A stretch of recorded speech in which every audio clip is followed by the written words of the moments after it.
Welcome to the Aledo Bearcats Coaches Show Podcast, a presentation of Real Country 92.1 Hank FM and NTXVarsitySports.com. Live from Parker County Brewing Company in Willow Park. The Aledo Bearcats Coaches Show Podcast is brought to you by H5 Sports Barn in Aledo and Hiley Mazda of Fort Worth. And now, here's the voice of the Bearcats, Kevin Lonnquist.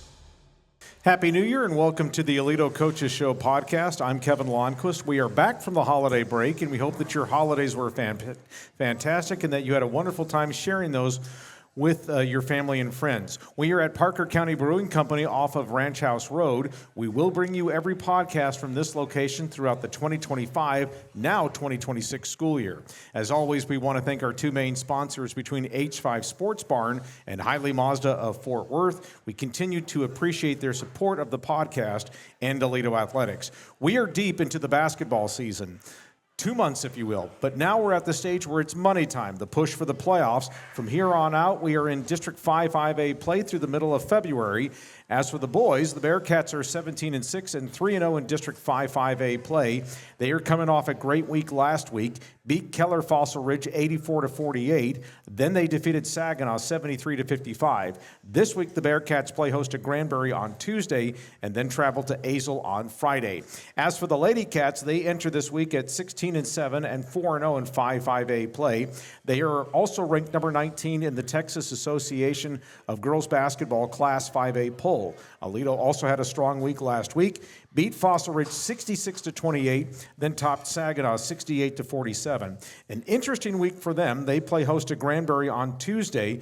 This is an early battle of co-district leaders. Lady Pirates are also 4-0. Then it's a trip to Azle on Friday. That will close out the first half of their district season.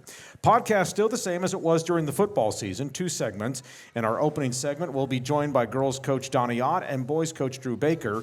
Then we get to know the players for each of these teams in our second segment. For the boys, we will be joined by senior center Townes VanHuysen and senior forward Dylan Pipkins. And then joining us for the girls, we'll catch up with the junior, the Slash, Kate Jackson. Okay, gentlemen, good to have you with us. And first of all, Happy New Year to both of you. And wanted to ask you, before we get into the district season for both of you, is you had a chance to evaluate how things went during the non-district season, some really challenging periods there, and some tournaments, of course, and single-game matchups. What were your takeaways from that? And I'll start with you on this, Donny, because you had the gauntlet of tournaments that you were going through down in Houston, and, of course, you finished with Sandra Meadows in Duncanville a couple weeks back.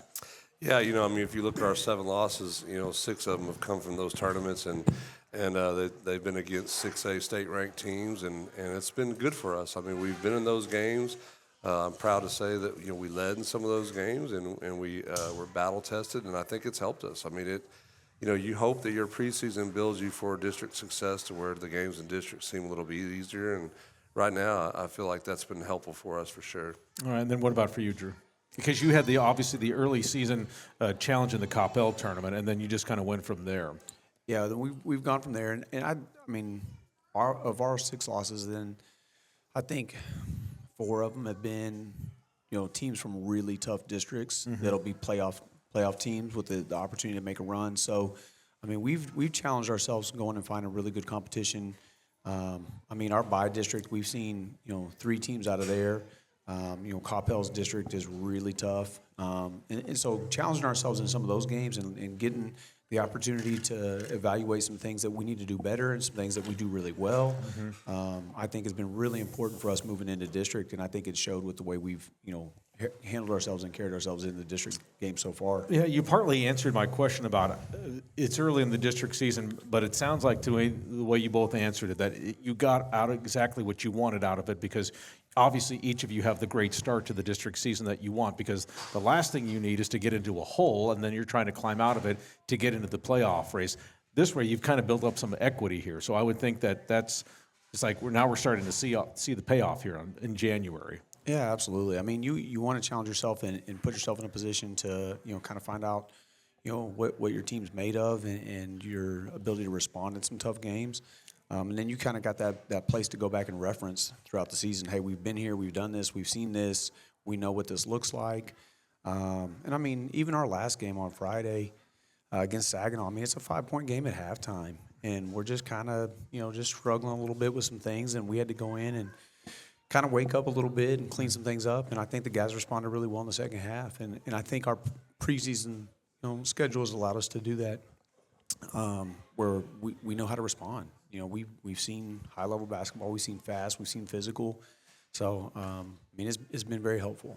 And one thing, Donny, that you can probably talk about is the fact that you guys have had 2 decisive wins. We'll talk about this week here in a little bit, but the fact that you guys have, stepped on these first 2 opponents pretty quickly here. And it's not that you don't want to peek into Region 1. I know one game at a time, but at the same time, you can start to think about, okay, if we continue at this pace, how do I want to get my team through the rest of the district race? I mean, district championship is what it is, but how do I want to pace my team through the rest of this month and the next 6-8 games that I have left? Yeah, we've been real fortunate with some of these games to be able to play deep into our bench and get our 6, 7, 8, 9 kids minutes to make sure that there is some potential if we had to go deeper into the bench. I feel like that Sandra Meadows tournament right in between our district really challenged us and allowed us to play some close games. I mean, Huntsville, we had to come back and win that one in overtime. Grace Prep, we were down all game and then came back and won that one by 1, or I think it was 6 or 7 actually. And then Fayetteville, Arkansas, they're top 6A team in Arkansas, and we ended up battling them down to 1 point. We had the possession at the end, and didn't get the call we wanted. And then the last game, we played Paladura, which is number 9 in 5A, and we led all game until late in the fourth quarter. We kind of ran out of gas, and so I think it's definitely helped us, and hopefully with the district, we've got Granbury. They're real tough. They're 4-0 and they're a scrappy little team. So, I think this week will be a big week for us to close out district. Okay, so from when you started in November, players that have made the biggest jump. I'll start with you on this, Donny.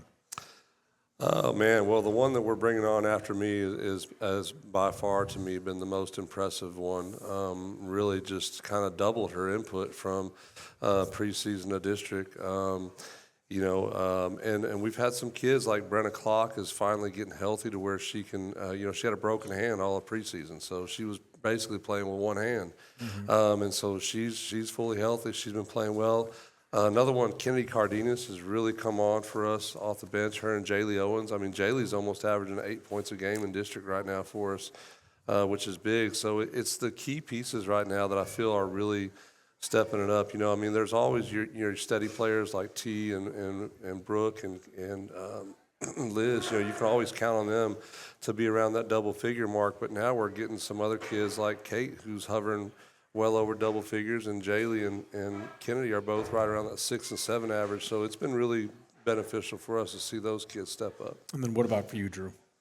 The 3 returners that we've leaned on, Towns, Enrique, and Caden have really carried us when it comes to scoring. But the 2 guys that come to my mind that are giving us a lot of stuff that we weren't 100% sure what we were going to get is, Dylan. I spoke last segment on him, kind of just being a utility guy where we can do a lot with him. Mm-hmm. He's one of our most productive, plus-minus guys defensively. There are many, many games that he's played the best guy. He's kind of that guy for us. Hey, we need you to go play this guy. Mm-hmm. And the great thing about that is he can get out and defend the perimeter. He can bang on the inside. So he's one that's done a lot of work for us. And sometimes it doesn't always show up in the stat line, but I highlighted the plus minus. He's one of our most consistent guys when it comes to that.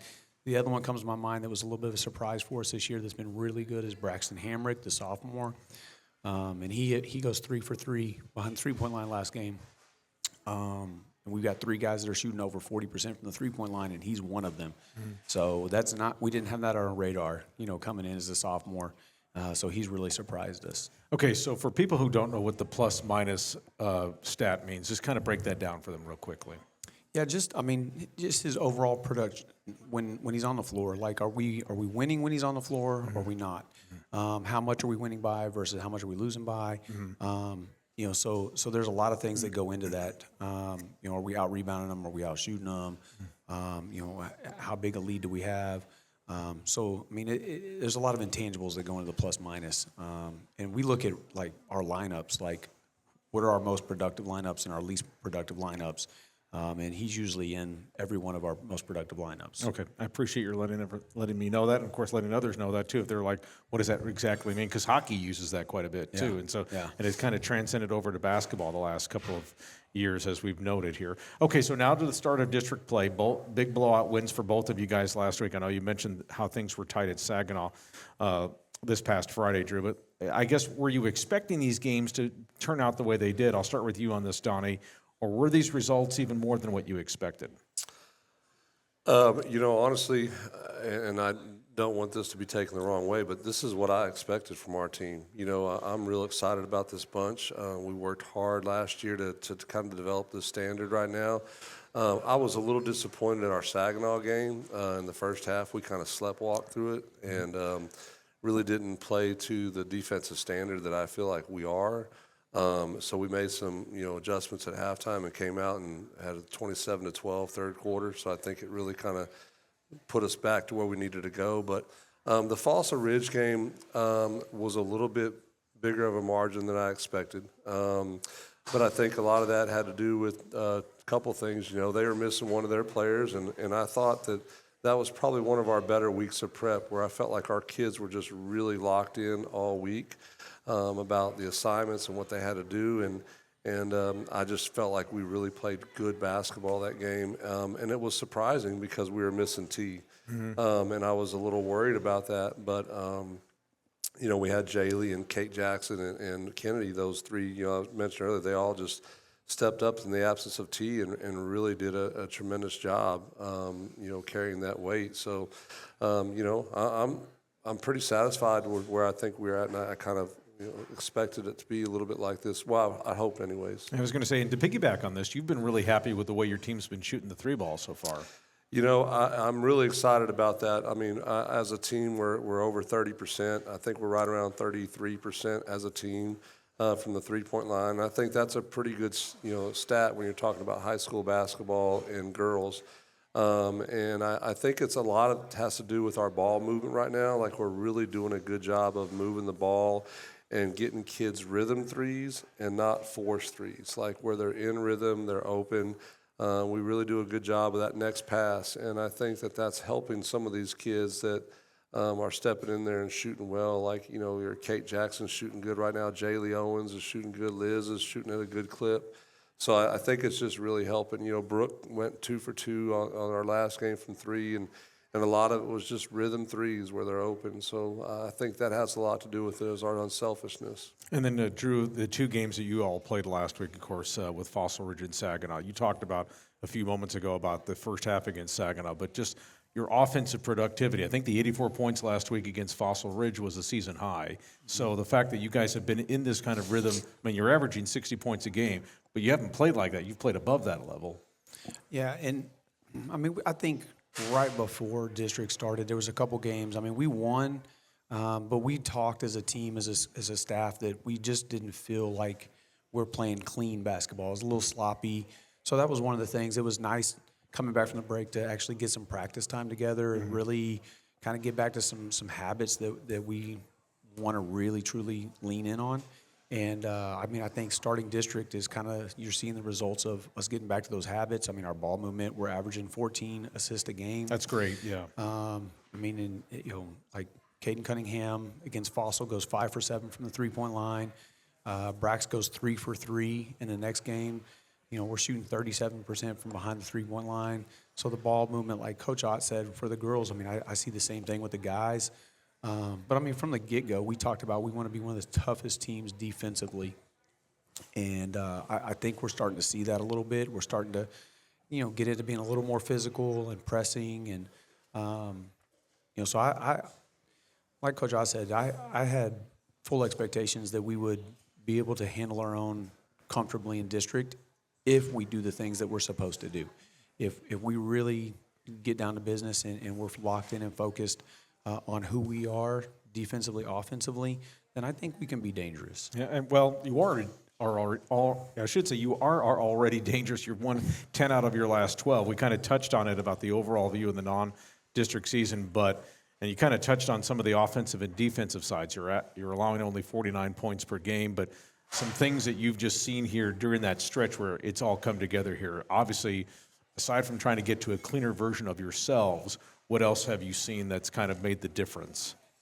I think our coaching staff has done a really good job of, we've been really detailed with film and kind of, being prepared for what's coming. And I think that was the difference. Like, you see that in the Saginaw game. And most people from the outside wouldn't know. But our coaching staff's put in a lot of time game planning and walking our kids through some things so they're more prepared going into things. And when you're playing a lot of games in a short amount of time, it's hard to have a real detailed scouting report. And so, like Saginaw, it's a 5-point game at halftime. We talked briefly as a coaching staff about a couple adjustments we wanted to make. And then, the kids have responded all year, and that's exactly what happened to Saginaw. We make a couple of little adjustments, and I attribute that to the coaches and their feedback on what they're seeing. And then our kids come out there and respond, and they've done a great job of that, whether it's been a bad practice or whether it's been a bad quarter, a couple minutes. We've got some really tough kids that respond to adversity. I was going to say, one of the things to point out, too, during this stretch of 10 out of 12 is that a lot of these wins have been by double digits, too, and they've been healthy victories. Maybe 1 or 2 wins by single points, but a lot of these games have been like 14 points and beyond. So just the execution factor and getting after them on both ends of the floor, that has to bring a smile to your face. I know coaches aren't supposed to smile a lot, but having said that. No, you're right. We can always nitpick at things. I think we turn the ball over too much. We don't value it as much as I'd like to see us value it. We've talked about our offensive execution. But, things that we still have room to grow in, I'll take that. Like, you don't want to be playing your best basketball yet. So having some areas that we can focus in on that'll still make us even tougher to guard and defend.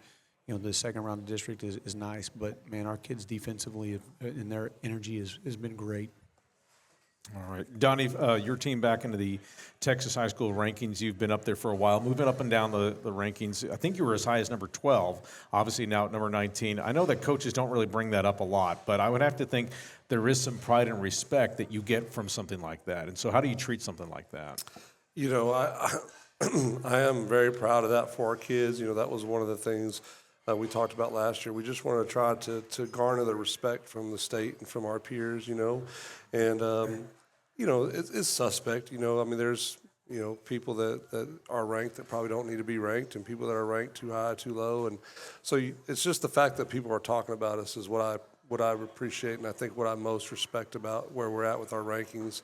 And I think that people respect the fact that they know our schedule. Like when you look at it and you see, hey, they've lost 7 games, why are they in the top 20?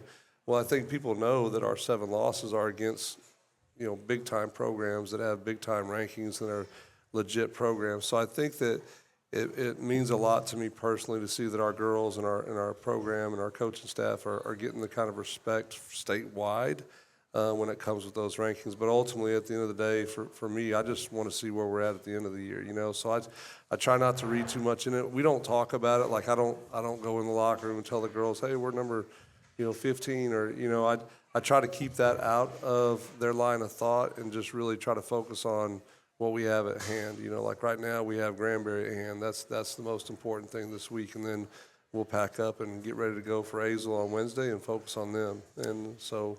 But yeah, it's definitely been nice to see for our kids. Oh, so it'll be my job to make it more of an issue here now. But I mean, you all went through this last year where you were ranked, and so I think maybe, going through it for a second year is kind of a stability validation thing for a program. Not that coaches really want to care about that stuff, but there's also a portion of you though that has to feel like it shows that we're doing things the right way and we're building it the right way. Yeah, certainly. And this is now the second year in a row that our freshmen haven't lost a game yet.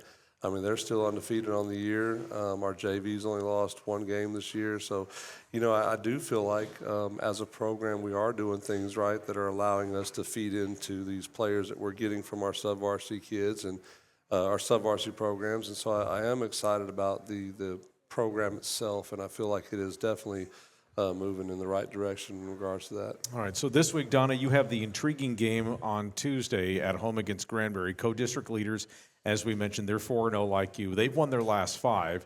What do you see out of the Lady Pirates? The first thing is it's a rival game. Whether we like it or not, Granbury is like their Super Bowl. Like we're Granbury's Super Bowl, whether we like it or not. It doesn't matter what year it is. Granbury would give up every game of the season if it meant they could beat us.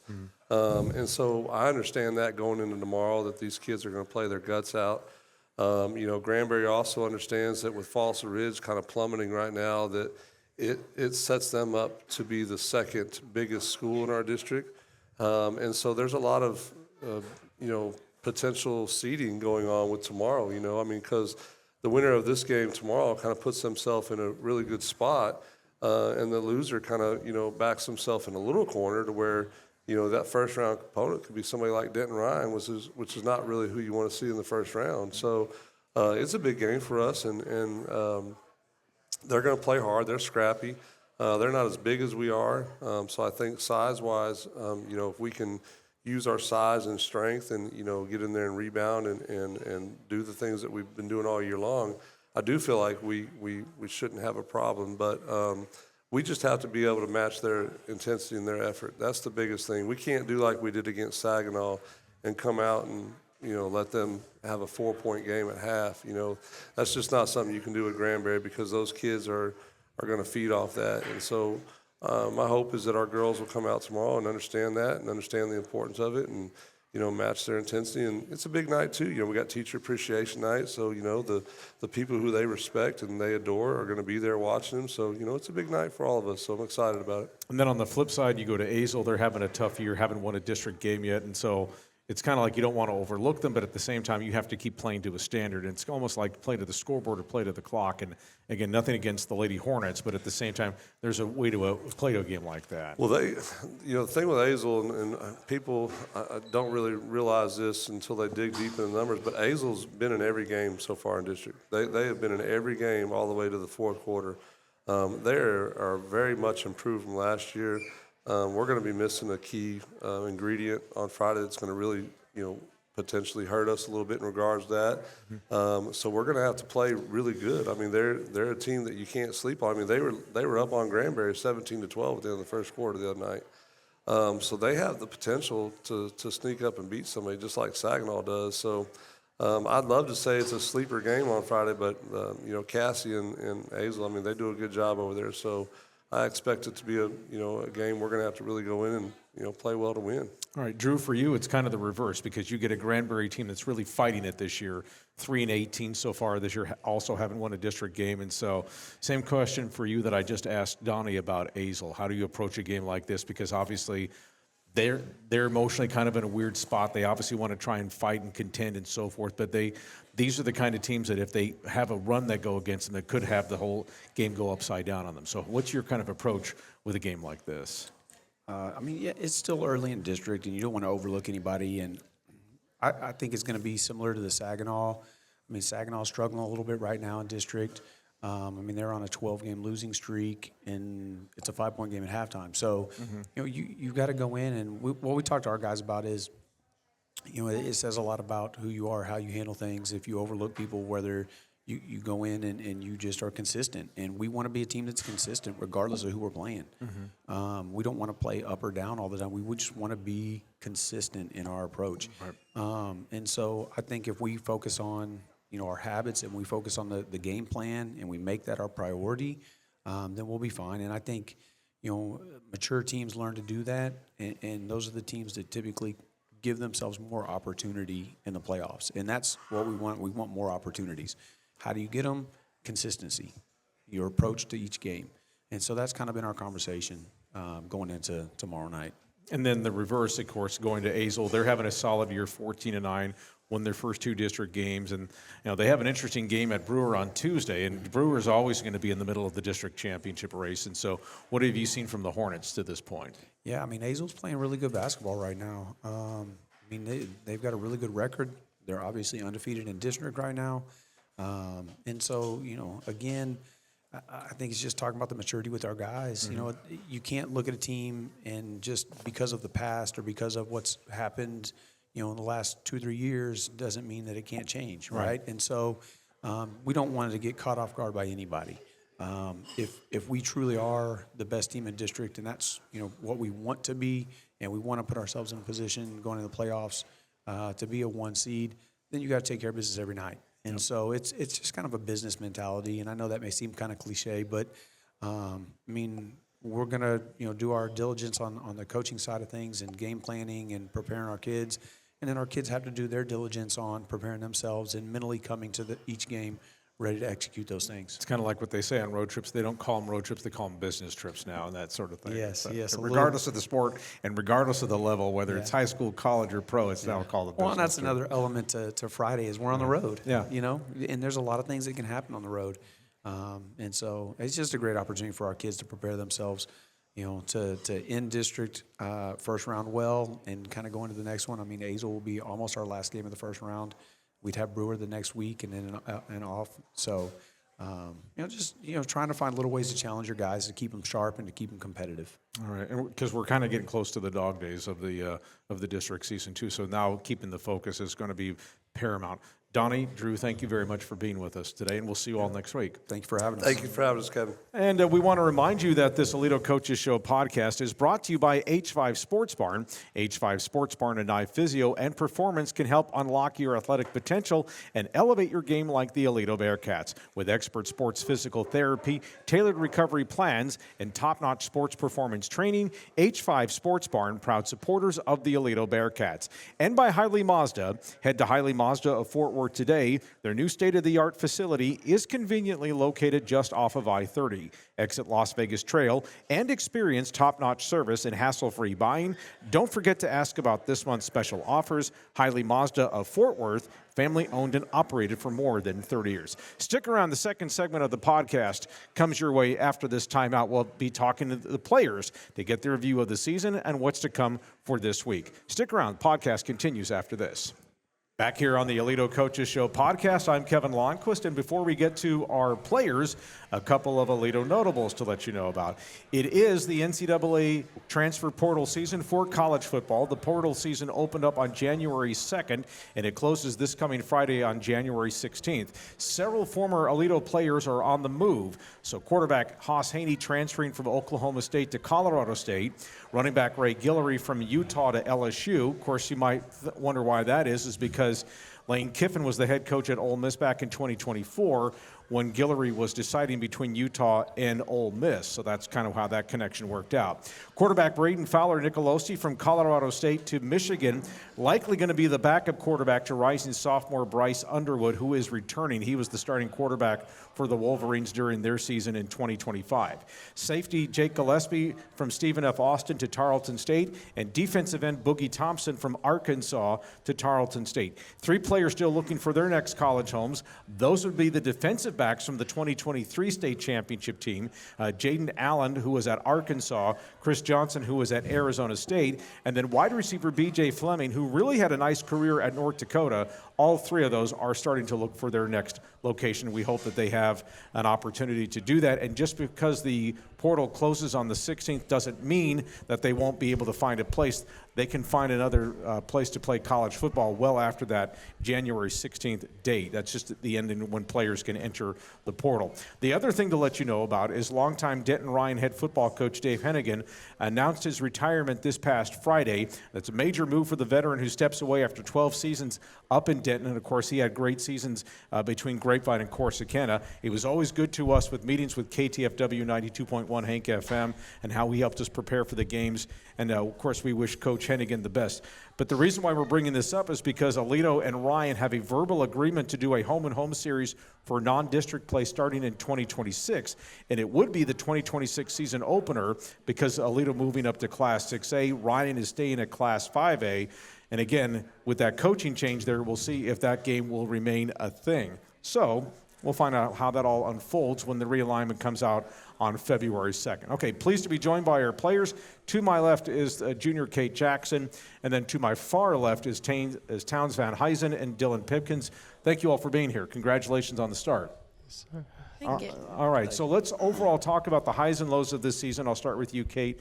Obviously, you guys have gone through the gauntlet of a non-district schedule here, but what did you guys take away from that? Mostly, I think we've took away how to act like a team, be able to create our chemistry, be able to face those hard teams, be in those tough circumstances, and I think that's really well shaped our district play. We've been able to bring what we've learned, what we've experienced, all of that to our district play, And that's clearly been seen, like how we've faced right now, and I think that'll lead us into playoffs. And then how do you see it from your perspective, Dylan? And then I'll come to you on this, Towns, too. Well, I just feel like the hard loss to Coppell really showed us like there's a new level for most of our younger players. And that just like showed them that we can play this type of basketball like that fast. And it just kind of helped them rise instead of like fall. And then what about for you, Towns? I would say the preseason, just picking up those tougher opponents, definitely shows you what more of like a playoff atmosphere is going to be like down the road. And last year, I mean, we didn't play the best of the best to start the season. And I think just seeing that like we can contend in those games. And I mean, with Coppell, yeah, we lost by a lot, but we were in that game. I feel like until we weren't, but just those games prepared us for the district. And I would think, too, just in some of the, because they always say that you learn more from failure than you do from success, and so that you will be successful. So I'm asking, was there a particular game of the 7 losses, and I want to take this from the direction of taking something from a tough loss and making you better for it. Was there a particular game of those 7 that you all have dropped, Kate, where you felt like we really will be better for this? Where do you think it was, if you could point out a game? I don't really can point out a specific game. I think mostly it was during our McDonald's tournament down in Houston, where we faced Pearland Dawson, which was ranked number 1 in 6A, and Summer Creek, where they were ranked number 5 in 6A. And we saw like after that game, like for Pearland Dawson, we were leading, and then we kind of lost it a little bit. I was in foul trouble. I was out. And they got a lead, but we were still in that game. As well as Summer Creek, we were tied going into the 4th, and then they started holding the ball. So I think that accurately like showed our team like, oh, we can play with these teams, and I think that's helped us that's going to help us lead into playoffs. So we were able to take those losses and turn it into. And I would think, too, because, the game against Huntsville in the Sandra Meadows tournament, that may be an example where you learned a lot from the tournament down in Houston and how it meant something to where you were able to pull that one out. Especially in Huntsville, we were down at first, but we were able to pick it up. Like, we didn't play the best first half, and so that led us into – that was the team we went into overtime. Yeah. I'm trying to remember. We were able to still think that, oh, we can still win this, and we were able to pull out that win. So that definitely helped us with that. So. Okay. And then Towns and Dylan, just talking about, obviously you guys were talking about the Coppell game, the first tournament of the year. Any other games that kind of stood out to you where you felt like you grew the most when you played maybe a game or two afterwards? I'll start with you on this, Towns. I mean, each game obviously is going to come with lessons. I would say the Brock game was a big game. I mean, that was just our preparation. We went into that thinking we overlooked them, I would say, a little bit, and that taught us not to do that again. I would say the Colleyville Heritage games, they come from probably one of the toughest districts in Texas, and I mean, just seeing that we can play with a team like that definitely was a confidence builder. And then, I mean, we played another team, Argyle, too. Yeah. They just showed us every team that we played and lost to, they just showed us different looks of things that we'll see down the road and prepared us for what's to come. What about for you, Dylan? I feel like the same Coppell tournament, coming back and playing Tyler Legacy the 4th game, that's a high-level team like Coppell, and being able to come out with that win over them was very good for us. Okay. And then growth individually in your games. I'll start with you on this, Kate. Where do you think you've grown the most? And obviously, it's really taken off for you in district play. You were averaging about 6 points a game. During the non-district season, you're up to 12 points a game. But where do you think your game has really grown, Kate? Mine has mostly grown from preseason to regular season right now in district. I'm getting a lot of more transition points, and that's like, especially in the last couple games, a lot of my points are coming from transition baskets. So it's helped me like, get out and run, because usually it's T. Like, T's our transition person, and she's always got a lot of her points from that. And so it's like from the switch there, that's helped me. It's also, I've been taking more shots, and so like obviously you take more shots, you make more. And so it's kind of like that mindset shift from preseason to now. It's like, like I practice a lot, so like I can take these shots. Like I know I'm going to make some, like obviously I'm going to miss, but So, yeah, I think that's mostly been what I've been trying to grow and, like, change. Okay, what about for you, Dylan? My defense, for the most part, mainly the perimeter defense. Last year, my junior year, I was slow on the outside, and so I've just focused on really being better, getting quicker feet so I can guard outside and in. Okay, and then what about for you, Towns? I know you're averaging about 14 a game, but where's the offense come about that's maybe better for you this year? Just trying to fill the void that, Joaquin left. And, I think me, Enrique, and Caden have kind of picked up that scoring aspects, but everybody on the team has also picked up their play. And I think that the scoring this year is a lot more balanced, which is useful. But for me individually, I would say just playing more physical and playing like maybe a top player rather than Joaquin's like number 2 or anything like that, playing off of somebody, trying to figure out how like I can assert myself as like the guy in a game. All right, so I want to ask both of you gentlemen this question too, because of course you transitioned from one head coach from Brian Blackburn to head coach Drew Baker now, and so how are their styles similar and how are they different? I'll start with you on this, Dylan. Well, first of all, it's always difficult going from one coach to the next, like within a year. Yeah. Well, you guys have actually been through 3 in 3 years, and Right. so Yeah. So it's been very difficult for not just the players but the program as well. right. But the way that they're similar is like just their competitiveness. They have a similar style of defense, like hard nose, always want to have ball pressure, and offense. We just want to get going and have like downhill pressure, always towards the basket. And then what about for you, Towns? How do you see that? Coach Blackburn focused a lot on the offensive side of the ball. He was really big on getting out in transition, speeding the game up, trying to get out and run. Coach Baker's put a lot of an emphasis more on our defense and just maybe slowing the game down at times when we need to and not going 100% balls to the walls every single play down the court. Okay. Let's talk about, before we get into the district season, let's talk a little bit about the Christmas break, because it was kind of polar opposites for you guys. You know, Kate, you all went into the Duncanville tournament, went 2-2 there. Guys, you only played one game, and that was Argyle. You just mentioned that a few moments ago. But, you know, obviously, Kate, we'll start with you, because in the Duncanville tournament last year, Coach mentioned you all went 1-3. This year, you go 2-2. What did you take from that? Because I would have to think there was a lot of wonderful things that you could feel good about yourselves in a prestigious tournament like that. Mostly we've took about all of our games were close. Like there wasn't, we got blown out. Like we destroyed a team. It was all really tough teams. We were playing really good competitors. And so we were able to take pride in like we can play there. Like that is something that we're like a name in. So now we like competed in all of our games. We went 2-2, yes.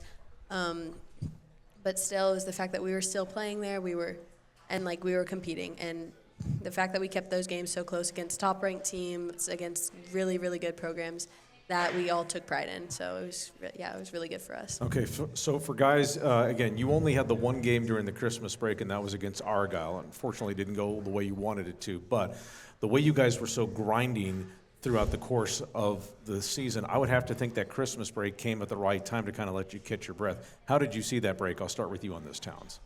Playing Argyle, it was a good opportunity to play another team from that Denton district, just get another look at it. Obviously playing a game on right after Christmas break, coming off a break, we didn't have much preparation time for that. And I think if we could go back, we would be a lot more paying attention to more of the details and trying to iron out maybe any rust that we have from that break. But that's definitely one that I would like to have back. Sure, and then Dylan, for you guys, but was the break coming at the right time, even though maybe the prep may not have been what you wanted to, but the fact that you guys played so many games, but you were able to kind of catch your legs again, what did that break mean to you guys? And can you see it now as you're going into district play? The break was great for us because we had like 3 tournaments right in a row where there's like 5 games, 4 games, and 5 games again. And I think it just helped everyone, even though we came back a little bit sloppy. I think it gave everyone a rest, really helped everyone just be ready for the start of district coming up after that break. Okay, so I asked the coaches this question, and I'll ask you guys this. because of the demanding non-district schedule that you all played, can you see it really making a difference as you've played these first several district games? I'll start with you on this, Towns. Yes, sir. I can definitely see the speed of playing those tougher opponents has translated a lot, and it's allowed us to get out and run on some of these teams. Also, just facing adversity, like if we get hit, we know how to hit back now, which is something that I don't know that we possessed last year. Okay, and then what about for you, Dylan? Yeah, like going back to that Coppell game, just seeing the new style of basketball and the speed of it really helped us like be almost one step ahead of these other teams in district who haven't seen that kind of competition before. And I mean, it just kind of gives us the edge. All right, and then Kate, for you guys, I mean, obviously, we've talked a lot about the non-district schedule as you've mentioned, but I would think too that the quick starts that you guys have had and the dominating victories have had, there has to be some sort of correlation there. I definitely agree with both of them, what they were saying, like how the speed picked up, how we are able to definitely get out and run. A lot of it, we're really good about getting out, run, pass up the ball. Like that's what we look for first. That's always our first option. But it's also being able to like understand like, oh, if they're being aggressive, how to slow down the offense, run what we need to run, and be able to score off that. So it wasn't also defense, like we are able to guard different people, like we're able to understand that a lot better. So I think all of that has just contributed a lot. Okay, and as we wind down this segment with you all, just talk about this week, of course, it's kind of polar opposites as you heard me talk to your coaches about this. I mean, for you, Kate, you all start with Granbury, who's your co-district leader, then you finish the week over at Azle. They've kind of had some tough times. Guys, for you, you kind of have a Granbury team that's fighting it right now, not a lot of wins for them, but you get an Azle team on the road that's it's going to be pretty good on Friday. So I'll start with you on this, Kate. Obviously, you have to kind of keep every game it's in its place, but how do you approach a week like this? Right now for me, we're mainly focusing on Granbury, about being able to know your personnel. Like we know for one, number 0, we're going to be able to stop her, but it's also like knowing what they're going to do and able to focus on that. Friday, I personally will not be at the game. That's right. Yes. Okay. I have a different commitment that I couldn't get out of. So, but it's more of I know I will still be cheering on my team, and I know that they'll be able to face adversity without me there and be able to still pick it up and like get that win. So. All right, and then for guys, obviously, again, just talk about the polar opposites of what you have with the Granbury and obviously Ace. I'll start with you on this, Dylan. I feel like we just take it one game at a time. You can't overlook Granbury trying to prepare for Azle and then drop to Granbury. You can't drop that game to Granbury because you're so focused on a good Azle, and like you just got to take it one game at a time, really. Sure, and then for you, Towns? I mean, building off of what he said, taking it one game at a time, I mean, even though Granbury's record might not be the best, they're still fighting for a district like playoff spot. So you can't overlook anybody. I mean, we made that mistake last year, which is a lesson. But then also on Azle hasn't been the greatest in the past years, but this year they're playing a lot better. And I mean, just figuring out how we can slow them down and make sure we play our game and come out with the win in both of those games. To my left is Kate Jackson. To my further left is Dylan Pipkins, and to my far left is Townes VanHuysen. Let's give these student athletes a nice round of applause. And we want to remind you that this Aledo Coaches Show podcast is brought to you by H5 Sports Barn. H5 Sports Barn and Nye Physio and Performance can help unlock your athletic potential and elevate your game like the Aledo Bearcats. With expert sports physical therapy, tailored recovery plans, and top-notch sports performance training, H5 Sports Barn, proud supporters of the Aledo Bearcats. And by Hiley Mazda. Head to Hiley Mazda of Fort Worth today. Their new state-of-the-art facility is conveniently located just off of I-30. Exit Las Vegas Trail and experience top-notch service and hassle-free buying. Don't forget to ask about this month's special offers. Hiley Mazda of Fort Worth, family owned and operated for over 30 years. For my engineer, Zach Holmes, and the rest of the Hank FM staff, thanks for being with us here at Parker County Brewing Company. We'll talk to you next week as the chase for the basketball playoffs continue. I'm Kevin Lonnquist. So long for the Aledo Coaches Show podcast. Thanks for listening to the Aledo Coaches Show Podcast, brought to you by H5 Sports Barn in Aledo and Hiley Mazda of Fort Worth. With the voice of the Bearcats, Kevin Lonnquist. Please like and subscribe to this podcast and tell a friend. You're also welcome to join us every Monday night at 7 from Parker County Brewing Company in Willow Park. It's the Aledo Coaches Show Podcast, a presentation of Real Country 92.1, Hank FM, and NTXVarsitySports.com.